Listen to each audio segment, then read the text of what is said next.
The Toronto Blue Jays tie the series at 2 with a 6-2 victory over the Dodgers. Very different feeling from yesterday.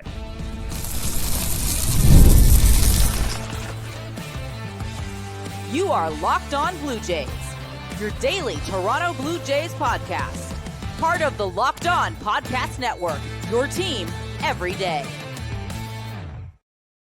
Welcome back to Locked On Blue Jays. Thank you for making Locked On Blue Jays your first listen every day. We are free and available wherever you get your podcasts and on YouTube, part of the Locked On Podcast Network, your team every day.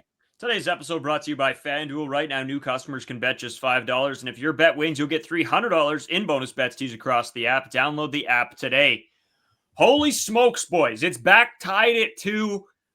I think there was a lot of people. It seems like after every loss or win, the narrative completely changes. It's, it's no, hey, let's just stay steady and believe and whatever. It's like, we're on top of the world. Oh, the world's ending. Oh, we're on top of the world. Oh, the world's ending. That's just how this playoff has gone and how it honestly is just going to go. That's the nature of being in a World Series. A massive, massive win. The Bats have woken up once again. The pitching staff gets it done. We got to talk Chris Bassitt because, what an outing. And, of course, we'll tee up Game 5. As always, Brayden Wasco, Carter first, Skylar Peters, Brayden 5 Wasco, Carter first 2, Skylar A. Peters as our main Twitter account at Locked On Jays. You can follow us on Instagram and TikTok at Locked On Blue Jays. Hit the subscribe button if you haven't already. Skylar, we haven't heard from you in a while, so I'll start with you. We know you actually like to enjoy the games, and you don't necessarily want to be covering it all the time for us. You want to be able to indulge yourself in a few beers here and there. You were out tonight for this game at a bar. You were getting the feeling of sort of how the community was feeling as well, not just me and Carter sitting at home on our couch with our looking through our hands. So what was the feeling at the bars and everything? It's something that's sort of how I've wanted to feel, but then I've also wanted to just in case I cry, I don't want to be out somewhere. So, how was it? Yeah, big shout out to Ernie, Sue, and the crew at Trolley 5 in Calgary on 17th Ave. But, it was a great time. I was also a little worried. This is the first time I wasn't locked in on the couch behind me, literally doing this, which I was for 6.5 hours on Monday evening trying to watch this 18-inning series. But you know what? It was great. And I think it really brought it back home for me. Like this is a Canadian team, and we're looking at this bar. I'm obviously in Calgary, Alberta, and everyone was like, there was a "Let's Go Blue Jays" chant every time there was 2 outs when the Blue Jays were pitching. We played "Okay Blue Jays" pronto at the end of the game. The whole bar was singing along. It was absolutely electric.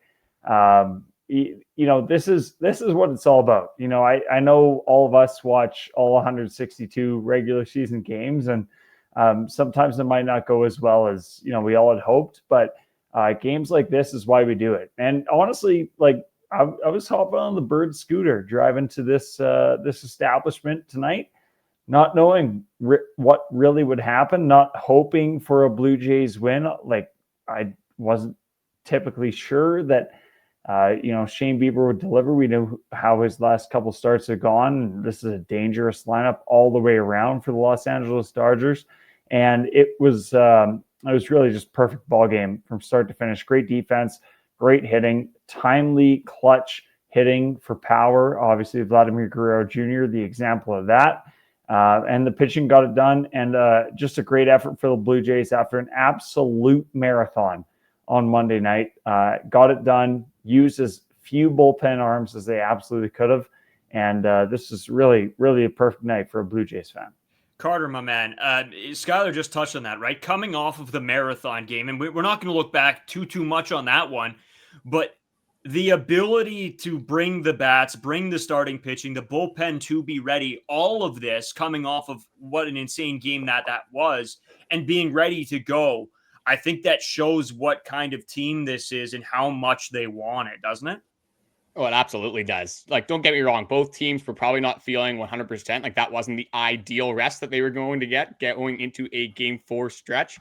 But the Blue Jays show up once again. Every single time that you've had the opportunity to be out on this ball club, they pull you right back in. And it's guys that were kind of struggling in the last 2 games. Vladimir Guerrero Jr. finally hits a hanging breaking ball out of the ballpark. It wasn't just Vladdy. A lot of times throughout the last couple of games where you've had those hanging pitches, haven't necessarily taken advantage of them. And then the typical Toronto Blue Jays offensive way in the 7th inning, the hit parade, some questionable decisions by Dave Roberts and probably John Schneider in this one. So yeah, you got to give the Blue Jays credit for doing it in this one and doing it all year long. It's on the biggest stage when everything kind of going against you. You play an 18-game marathon where it doesn't go your way. All the credit in the world goes to the Toronto Blue Jays for their performance offensively, pitching, everybody that was involved in what they did in game number 4. Yeah, and, I think the biggest takeaway from this game is how they shut out Shohei Ohtani. I mean, he's going to be the guy that does the absolute most damage. There was a lot of people complaining about how many times the Jays walked him. Well, are you a ball fan or not? Why would you let the best guy with the best opportunity to beat you? Why would you not walk him in any situation you can? You see the Dodgers walk Vladimir Guerrero Jr. today. So for anybody that's complaining about it, it's not just happening to the Dodgers. This is how you play baseball and how you have to play baseball. It's a strategic game. It's going to happen. Yes, not maybe 96 times in one game, but it does happen to other teams, Carter. I guess the way that the Jays were able to limit Shohei today, not only offensively, but also get to him when he was on the mound. Now, is this a question of he was pitching and maybe didn't have his best stuff? Or is this just, hey, the Jays got him today? I'll let Skylar kind of answer this one, and then I'll go into what I think after. Sure. Yeah, I think I was really surprised. You heard John Schneider after the absolute marathon on Monday night, and I think his quotes were short and maybe not as much as he thought was going to be expressed into the media. But, he said that the plan for the Blue Jays is to let Shohei Ohtani bat as least as possible. I was really surprised. Not necessarily the first time. Like, I'm not saying you're going to let Shohei Ohtani take an intentional walk as the leadoff hitter for the Los Angeles Dodgers in the bottom of the first inning. But what I was really surprised at was the willingness for John Schneider to trust his guys and trust their stuff. Obviously, Shane Bieber delivered a couple of times against Shohei Ohtani. And the relief pitchers, I think it was a really good management of the bullpen. This circle of trust has become almost like a closed circle for John Schneider, clearly. And what we've seen from this Blue Jays team, like, they have a 13% chance of winning the World Series if they lost tonight. So this is the series tonight, essentially, for Toronto Blue Jays. I know they came back from a 2-0 deficit against the Seattle Mariners in the ALCS, but the chances of that happening again against a team as steep as the Dodgers with everyone they have in their batting lineup is just so impressive. I think this really felt, and I felt it, in this environment tonight was as much of a must win. And I thought all the pitching decisions and using the bullpen as he did for John Schneider was really impressive. And the execution. I mean, you call on your guys, you know what you can expect from them if you're the manager. And tonight it was a night where they all did. And that shows the Toronto Blue Jays are far from out in this series. I think when the Blue Jays went up 1-0 and the odds on FanDuel were a pick 'em for the Dodgers and the Blue Jays to win the World Series. I think about that, and it's kind of silly to think about it now because it's the best of 3, and the Blue Jays are still very much in it with 2 home games to go. But I think this kind of shows the trust the manager has in the bullpen, the starting pitching staff, and Shane Bieber delivered tonight, even though it wasn't as much of the paint that we have seen. I think back to his first start where he was all over the corners. It wasn't necessarily that. There was some hard contact in there, but you got to rely on this defense. There's a reason this team is probably going to win the defensive Gold Glove as a team. And they stuck to their fundamentals. They stuck to their process, and that's why they're coming up with a 6-2 win. Well, and it's with everything, all things considered as well. Like George Springer not being in this game, saying he's available, probably not available to be completely honest. But hey, maybe a little bit of a smoke screen that Dave Roberts has to deal with over on the other side in that dugout. But you have Nathan Lucas leading off, Vladimir Guerrero Jr. hitting 2, when we've kind of talked about a lot of the time this year when he was hitting number 2, how that affected him, moving him from number 2 to number 3 and moving this lineup around with a lot of the guys that have been in their spots throughout their entire careers, moving Bichette up, having Addison Barger be in that number 4 spot, and just the production that you got from the offense once again. It wasn't just one guy. It was everybody on this Toronto Blue Jays ball club contributing and obviously getting a must-win game 4. I had a game 3 as a must-win because I thought that Tyler Glasnow, even though he's unbelievable, was the most gettable starting pitcher on this Los Angeles Dodgers staff. As soon as you lose that game number 3, exactly like you said, Skyler, you go down 3-1 to the Dodgers. Like, you can almost wave the white flag. You're not going to do that, but you almost can. Very hard to beat a team like the Los Angeles Dodgers 3 games in a row. Now we are guaranteed to go back to the Rogers Center. They are like the Dodgers will have to beat the Blue Jays at the Rogers Center at least one more time. They will not be able to win the World Series in LA. And I don't think they'll be able to win the World Series at all because this Toronto Blue Jays team is resilient. This Toronto Blue Jays team wants it. And whether it's Shane Bieber, whether it's Mason Fluharty, the circle of trust has been a lot smaller. Chris Bassitt has infiltrated his way into that circle of trust, being one of the most trusted pitchers on the Toronto Blue Jays.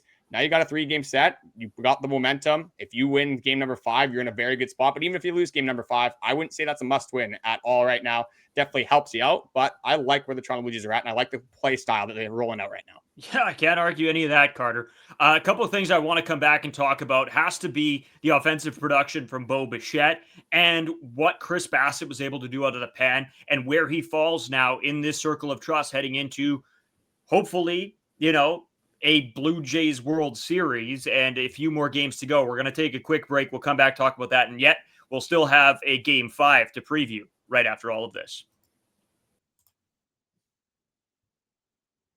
This episode is sponsored by Prize Picks. You and I make decisions every day, but on Prize Picks, being right can get you paid. Don't miss any of the excitement of this sports season, whether you're following the NFL, NBA, MLB, or all of it. There's no better time to jump into the action.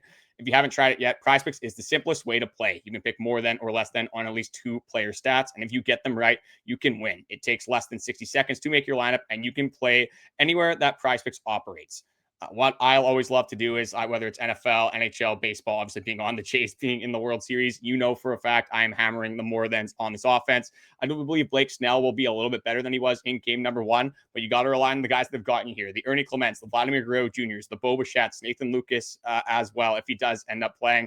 I might throw a flyer on that mid-game. We'll have to see kind of how that goes, but I got more than hits, bases, Vladimir Guerrero Jr., Bichette. Give me all of the offense in this one against Blake Snell. I'm all in on this Toronto Blue Jays ball club. Download the Prize Picks app today and use code LOCKEDONMLB to get $50 in lineups after you play your first $5 lineup. That's code LOCKEDONMLB for $50 in lineups after your first $5 lineup. Prize Picks. It's good to be right. So, boys, continuing on, I think I want to start with the Chris Bassitt decision, right? I loved throwing Chris Bassitt here. He's moved his way up into the circle of trust in what is the Toronto Blue Jays bullpen. I didn't love going to Louis Varland. I thought that was a little bit unnecessary. I think that Chris Bassitt could have finished this game off, unless the thought process is that we want Chris Bassitt ready and raring to go for tomorrow, which is possible.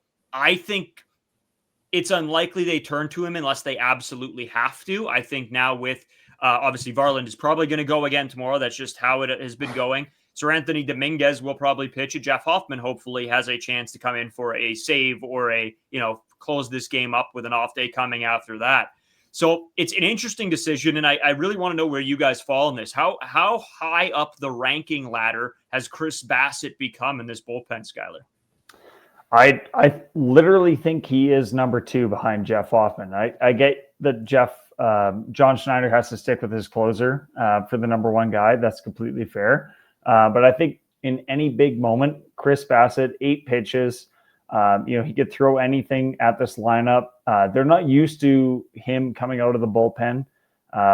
This is not a team that has seen him a lot. Obviously, there was a 3-game series earlier in this year. I think Chris Bassitt is the perfect guy for this spot. I completely agreed with him going for 2 tonight. I thought he should have gone for 2 last night. I think he could have pitched the bottom of the 9th after how he dealt in the bottom of the 8th. That game's behind us now, but I do love the trust from John Schneider in Chris Bassitt. The fact that he delivered, two nights in a row after a really tough night for the Toronto Blue Jays was really impressive. He threw a little bit of everything, got guys in on the hands when it needed to. He got guys out, righty-lefty matchup, didn't matter. He struck out a couple of guys. That was really impressive for me. I think Chris Bassitt might be the number 2 guy in the Toronto Blue Jays bullpen moving forward. And also, conversation for another day, fellas, but do you bring Chris Bassitt back as a swing man on a high salary for the 2026 season? I think absolutely. He's proven he can do it all. He wants to do it all. This guy clearly wants a ring for the Toronto Blue Jays, and he's showing it right now with what he's delivering on the mound. Yeah, I think a lot of the next year stuff comes down to what happens in this World Series. If Chris Bassitt wins the World Series, you might think he wants to come back and probably go at it again. If they don't, maybe he wants his revenge. Maybe he wants to run it back one more time. Again, big conversation that we will have in the offseason. But I'm at the point where I agree with you, which I did not think I'd be saying at this point. Me and Brayden talked about this a little bit off camera. Initially, I did say Seranthony Dominguez, and I still believe if you have like a bunch of righties, somehow if you have 3 righties in a row, which doesn't happen against the Dodgers. So like it's kind of just throwing food for thought out here. But if you have Seranthony Dominguez against righties, I think I like the upside a little bit better than Dominguez. Like the swing and miss stuff, again, very situational. But Chris Bassitt, like I feel like you're not really worried about the walk stuff with Seranthony Dominguez. I think it's a higher risk if you're throwing Dominguez in because things are more likely to go wrong than with Chris Bassitt. I think Chris Bassitt, you kind of know what you're going to get every single time. And one big thing as well is that what I didn't expect, or at least to this level, it's just like the stuff looks so much better out of the bullpen. And I expect there to be a velocity jump, obviously, but I've been very, very impressed by the off-speed pitches, the curveball, the sweeper. I mean, the sinker's not an off-speed pitch, but the way that his pitches are moving as well, getting those velo jumps, but also getting massive spin increases as well. It's a guy that you can tell really wants it, as Skylar said, a guy that, is getting up there in age. At this point, he only has one more thing left to prove, one more piece of hardware to get, and that is a World Series. So, yeah, I think Chris Bassitt is obviously one of those guys in that circle of trust. I think at this point, it's Jeff Hoffman, Chris Bassitt, Seranthony Dominguez maybe can be interchanged. Then you got Mason Fluharty, Louis Varland, and that's what you're rolling. Brendan Little, it's not going to be seeing anything. Braden Fisher, unless you go to 14 extra innings, probably not going to be involved here much either. So you've really condensed it. Even Eric Lauer, as dominant as he was, I don't know if they go to him for like a 1-inning role. So it's going to be interesting to see if they do deploy Eric Lauer. I think the circle of trust is probably those 5 guys right now. Well, and to me, I mean, just talking about Eric Lauer, I think with how much he pitched in, the last game, the marathon game, I think he's going to need a couple days rest anyway. So you probably don't see him unless you get back, or when you get back to Toronto, maybe. And even that, we'll have to wait and see. But I 100% agree. You guys know this. I talked to both of you off camera a little bit just about where Chris Bassitt was for me, and it was at that 2 position, because I think Jeff Hoffman is having a really unbelievable playoff. And for all the grief that everybody has been giving him in this regular season, some of it well-deserved, don't get me wrong, I think he has stepped up in a massive way as well. And again, we won't talk about him too much on today's episode because we didn't see him today. But as we continue on, and we're going to have to need Jeff Hoffman to step up in a big situation again, I think we will have those conversations, just how good he's been. But in saying all that, boys, I did want to talk a little bit about Bo Bichette as well. There was a lot of discourse happening around Bo Bichette. What is the right thing to do? How much do you play him? Do you trust his defense? Would he be good as a DH? Would he not be good as a DH? I think we all came down to the consensus that whatever way you have to do to get Bo Bichette's bat in this lineup, you want it there, because he's proven it all season long that he has been the guy to step up, make that big hit. Yes, it may not be a home run, but it might be a 2-bagger off the wall or a long single off the wall in this case. Bo Bichette has just been able to get the job done in big moments. And again, it happens tonight. So, Carter, I'll throw this one to you to start off with, actually. Just getting to this point with Bo Bichette, him now hitting behind Vladdy, just how big of a thing is that? Because we talk about Vladdy and his ability to drive in runs, but I think Bo Bichette has been even better than that. And the regular season shows that Bo Bichette has the ability to drive in more runs than anybody on this ball team. So having him in that 3-hole to be able to push Vlad across, to be able to push, if it's Nathan Lucas or whoever it will be, I think just is massive, is it not? Well, and it's another thing as well, which is massive, is that Vladdy has a little bit of protection now with Bichette behind him. You can't just pitch around Vladdy and then whoever's behind him be fine with, because it's Bichette. And Bichette, we know, is a very good hitter. So yeah, it's massive with Bichette in this lineup, especially with George Springer being out of the lineup, with how clutch he is in the playoffs. You need some guys to step up. And we saw in game 3, hopefully we never see a lineup like that ever again, because that was horrendous. But we've seen how like these big players in the Blue Jays, on the Blue Jays roster, obviously come into play. You need Bichette in this lineup. You need Vladimir Guerrero Jr. in this lineup. You need guys like Addison Barger, Nathan Lucas. So that's why, like, one thing I want to transition into after this is John Schneider and your guys' confidence in John Schneider the rest of this series. Bichette has been massive to this Toronto Blue Jays ball team. And yes, like you said, he's not going to be, hitting any triples in this series. But if you have a runner on first base, you have a runner on second, he can still hit those balls down the line. He can still extend those hands, flick the hands outside. He can still pull the ball down the third base line as well, hit gaps, and come up in those clutch scenarios. So Bichette being back, with all things considered, with everything that's happened with George Springer and some of the other things like Anthony Santander and just some production fall off and maybe some things you didn't expect, it's been huge for the Toronto Blue Jays ball club, especially when you look across the diamond and you look at who the Los Angeles Dodgers are rolling out in their lineup. Yeah, I completely agree. I mean, Bichette is an absolute weapon. I think an 80% Bichette is better than 100%, 9 out of 10 MLB players. Like, I don't think there's a lot of guys you're going to put in your lineup, especially when you look at this Blue Jays bench. I mean, we already rolled out George Springer for IKF, and the reasons that we had to do that. There's not one guy that I would consider putting in the lineup ahead of Bichette. On this Blue Jays bench, he can hit it to both sides of the field. We've seen a lot of shifts in this, shifts as they call it now in the MLB, with as much as they can do with guys. Maybe the second baseman is as far out to the right of his position as he can possibly go. But the fact is, Bichette can hit it to either field. He keeps the defense honest. He's got an unbelievable swing. He's an absolute threat. And I really like this addition to the Blue Jays lineup. Yeah, you lost George Springer, but the fact is you got through the first 2 rounds of the MLB playoffs without Bichette. Now you lost your team MVP as far as batters are concerned in George Springer for the rest of the regular season. For most of the regular season, obviously the MVP is Vladimir Guerrero Jr. But adding Bichette, it's not quite a wash, but it is as much of an addition as you can take of a subtraction for George Springer. And I think it's been absolutely crucial for the Blue Jays, whether or not he can round the bases. And we go back to last night, taking him out on the base paths as much as you can. Those, I don't think 18 innings was in everyone's mind when that decision was made. Same with Addison Barger for Miles Straw. But the fact of the matter is, Bichette is a pure hitter, maybe one of the best pure hitters, at least a top 3. When you look at both these teams, and there's at least 5 Hall of Famers on both these lineups, so it's pretty impressive. Yeah, that's something that I've gone back to all the time. Is I think when you talk just hitting ability and the variety of hits that Bichette can deliver for you, there are only so many guys in the game that have that type of impact. And don't get me wrong, there's a different type of impact, right? The Vladimir Guerrero Jr.'s, the Aaron Judge, the Shohei.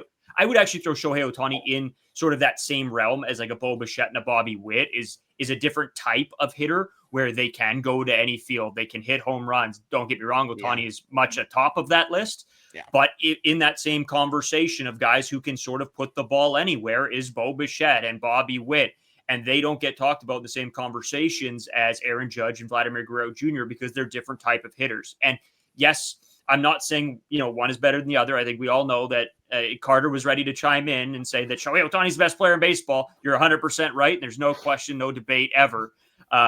So I figured I'd throw that in there as well for you. But I got one more thing as well, actually, just with Bichette and how really impressive it is. Like, this guy hasn't played baseball since September 6th. Like, he got thrown into a World Series lineup against some of the best pitchers on the planet, and he's producing for the Toronto Blue Jays. So it's, again, not too much I want to add to that, but just it's insanely impressive what Bichette is doing, just being away from baseball for a month and a half. Yeah, that's a great point. And something that probably doesn't get talked about enough, right? I think as Blue Jays fans expect Bichette to be thrown back in this lineup and be Bichette, but that's an insanely tough thing to do. And so, yeah, Carter, nail on the head with that one for sure. Bichette, we needed him. realistically, with George Springer now being out, you absolutely needed Bo Bichette to be Bo Bichette. And not defensively, not on the base pass, whatever. You need his bat in that lineup. And I don't know, Skyler, anything to add just on the whole Bo Bichette conversation? No, all I think for Bo Bichette is he's just adding zeros to his contract conversation, whether it's the Toronto Blue Jays or it's someone else. I think he really wanted to be a part of this postseason run. Obviously, when you're in the World Series, everybody is watching. Whether you're a fan of the two teams, the Los Angeles Dodgers, the Toronto Blue Jays, or you're a fan of the other 30, the fact is that everyone's watching. He's going to get a fat contract. I think that was a big motivation for him. And you know what? For the next 5 days, he's a Toronto Blue Jay. We'll talk about the winter when we get into the winter. Hopefully there's a trophy to go around and another one to get in the Toronto Blue Jays clubhouse. But Bo Bichette is delivering everything he can while he still wears the blue on his crest. Boys, we got a game 5 to tee up now, as we hoped and assumed there would be. And now we will also be in tune for a game 6 for sure. So we're going to take a quick break. We'll come back. We're going to tee up game 5 for you and prepare you for what this week is to come. Today's episode brought to you by FanDuel. The NBA is back, and there's no better place to get in on the action than FanDuel, the official sports betting partner of the NBA.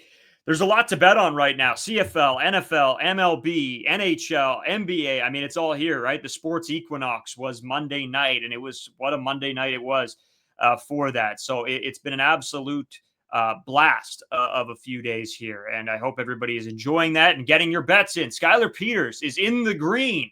Brayden is in the green. It is a good day to be a sports bettor with the Toronto Blue Jays doing so well. You get to bet on your favorite team as well. And FanDuel always has just fantastic offers. Even if you miss the start of a game or want to ride the hot hand, FanDuel has live bets on everything from who will score next to fourth quarter comebacks. Plus, you can even combine your live bets into a same game parlay for a bigger payout.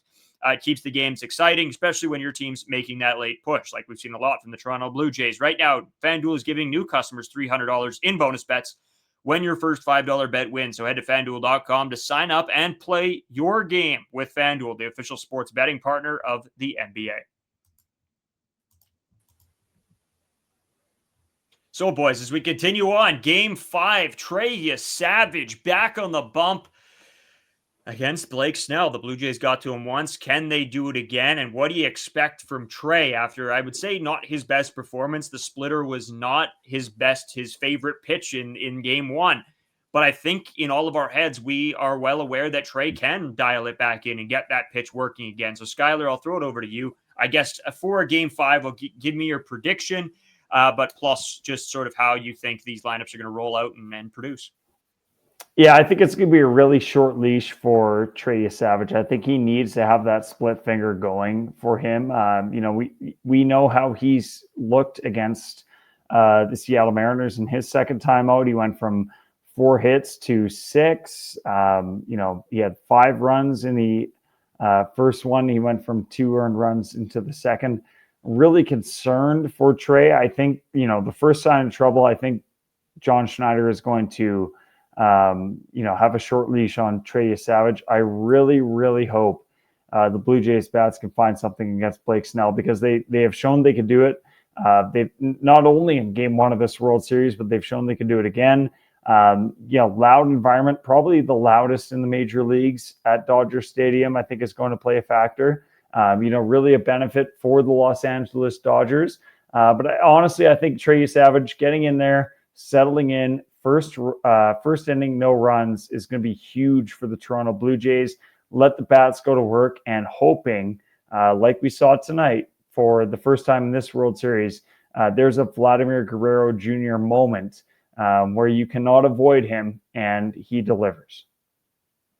See, I'm excited about what Trey Savage is going to do because he has been proving people wrong this entire time, like this entire season. He's going into Dodger Stadium, his first road playoff start. But we've seen how Trey Savage has handled the media. We've seen how he's handled opposing hitters. We've seen how calm, cool, and collected that this guy is. So I think if anything, the Dodger Stadium is going to be loud. It's going to be loud in LA. I think Trey Savage is going to feed off of that. I think he's going to holster that and he's going to put it to good use. I think the fact that he didn't have a splitter actually plays to his advantage in that first game because the Los Angeles Dodgers hitters were not able to see that splitter very often, using the slider a whole bunch. Again, every pitcher has a fastball. That unique arm angle is still going to give them fits. So I'm still confident in what Trey Savage is going to do. I think he does have to kind of go in there, settle himself down in that first inning. That where it might go a little bit crazy, it might go awry, but I'm confident in Trey Savage. He's proved, again, he's a guy that you just got to trust. He's 22 years old. He looks like he's 35 out there. Looks like he's in his 10th MLB season already. Again, at this point, the theme of this team is to believe. I'm not going to stop believing in a young guy like Trey Savage. Carter, I 100% agree with you. I think this Dodgers team not being able to see Trey Savage's splitter at its best now plays to his advantage. And yes, he got out of that game and was able to get this team was able to get the win behind that of him not having his best stuff. Now, hopefully in this game, you get to see his best stuff, and that might shock Dodger hitters, and they might not know what in the world is coming at them. He was leaving a lot of splitters high in the zone, missing with that pitch. And if he can really dial that in, and I think Skylar, you hit the nail on the head in the first inning, talking about that. If he can get to them early, scare them a little bit. Be like, holy smokes, this guy just got three of our best hitters out at the top of in the bottom of the first and shock this team. I think that's going to be massive. And I think the Blue Jays hitters do rally behind Trey because he's that young guy doing something that really you just don't see. And I think this team realizes the moment, not only for this ball club, but for Trey himself and how big of a stage he is on. And you sort of see the boys sort of crank it up to another level when he seems to be on the mound, just because I think the moment means, I don't want to say a whole lot more, but it means something different to a young kid like that in his first, not even season as a big leaguer. It's just kind of crazy that we're calling him a young kid. I mean, like, look at us. We're sitting here, we're 20, 24, 27 years old, and we're calling Trey Savage a young kid. And the amount he's done in the major leagues, I don't think it can be overstated how impressive it is, the fact that he was called up to the majors, less than 2 months ago.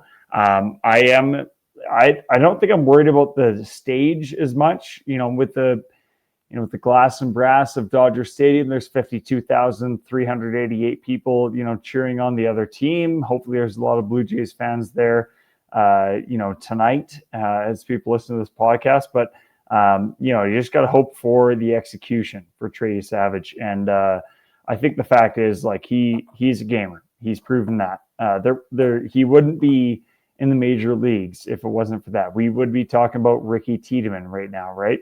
If we were Blue Jays fans talking about a young guy trying to get up and, show his stuff. There's a reason that Trey Savage is here. Hopefully it shows up in Game 5 against the Los Angeles Dodgers. Carter, my man, anything else before we kick out for the night and let people, hopefully get a good night? Everybody had a great night's sleep yesterday. What time did you guys wrap up last night? I went to bed, I think, just after 4 a.m. It was I think it was around 4:15. We saw our own podcast premiere. That's where we were at. Yeah. Wow. Yeah. I texted these guys after the 15th. I said, I'm always available. I'm like Louis Varland at the Pen, but tonight's not my night. You might have to sit me down. Arm sore, coach. Don't put me in. Yeah. You know what? I'm super proud of you guys. That was an absolute battle last night for a Blue Jays fan. I was like napping in and off. The Blue Jays offense was not giving me any reason to be excited, but super happy for you guys. Here we are, 2-2, best of 3 series, 2 games at home in Toronto. Let's go get it, fellas. Yeah, I got one more thing to add, and it's just about Trey Savage. If he has any doubts going into a start, he's got a pretty good support staff that he can go talk to. Pete Walker, Max Scherzer, Kevin Gausman, Shane Bieber. We can go down the rest of the list as well. And just one more thing, we didn't have a chance to do the John Schneider discussion that I wanted to do. Is he overmanaging? How are you guys feeling about John Schneider? Again, we won't do that in this episode, but we probably will have time to do it in tomorrow. So be on the lookout for that. Thank you guys for watching. We'll talk to you guys again tomorrow.